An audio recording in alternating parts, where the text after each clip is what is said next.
10 ఏళ్లు రేవంతే సీఎం, మా పార్టీలో గ్రూపులు లేవు. మంత్రి కోమటిరెడ్డి, అందరం కలిసికట్టుగా పనిచేస్తున్నాం.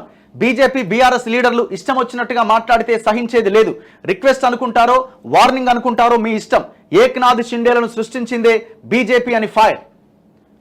ఇప్పుడు వీళ్ళు గట్టిగా మాట్లాడక తప్పని పరిస్థితి నేను, ఎందుకంటే బీజేపీ నుంచి వాళ్ళు దాడి ఎక్కువైపోయింది. ఎందుకు? ఏకనాథ్ షిండేలు ఉన్నారు, 5 మంత్రులు 10 మందిని వేసుకొస్తున్నారు. ఇట్లా రకరకాలుగా శాసనసభ ఎల్పీ లీడర్గా ఉన్న ఏలేటి మహేశ్వర్ రెడ్డి గారు మాట్లాడుతున్నారు. సో దీనికి కౌంటర్ ఇస్తున్నాడు కోమటిరెడ్డి. జ్ఞానోదయం అయినట్టుంది ఇన్ని రోజులకి. రేవంత్ రెడ్డి 10 ఏళ్ళు సీఎం అంటుండే. అప్పుడు ఎట్లా సీఎం రేవంత్ అవుతాడని అన్నారు. ఇప్పుడు రేవంతే 10 ఏళ్ళు సీఎం, మేము ఆయన ఆధ్వర్యంలో పనిచేస్తామని చెప్తా ఉన్నారు. వచ్చే 10 ఏళ్ల పాటు రాష్ట్రంలో కాంగ్రెస్ పార్టీ అధికారంలో ఉంటుందని, రేవంత్ రెడ్డి సీఎంగా కొనసాగుతారని మంత్రి కోమటిరెడ్డి వెంకటరెడ్డి అన్నారు. పార్లమెంట్ ఎన్నికల్లో కాంగ్రెస్ పార్టీ 14 స్థానాల్లో గెలుస్తుందని ధీమా వ్యక్తం చేశారు. బీఆర్ఎస్ బీజేపీ ఒక్క సీటు గెలిచినా దేనికంటే దానికి తాను సిద్ధమని ఛాలెంజ్ విసిరారు. మరీ ఒక్క సీటు కూడా గెలవకుండా ఎట్లా ఉంటుందండి వెంకటరెడ్డి గారు?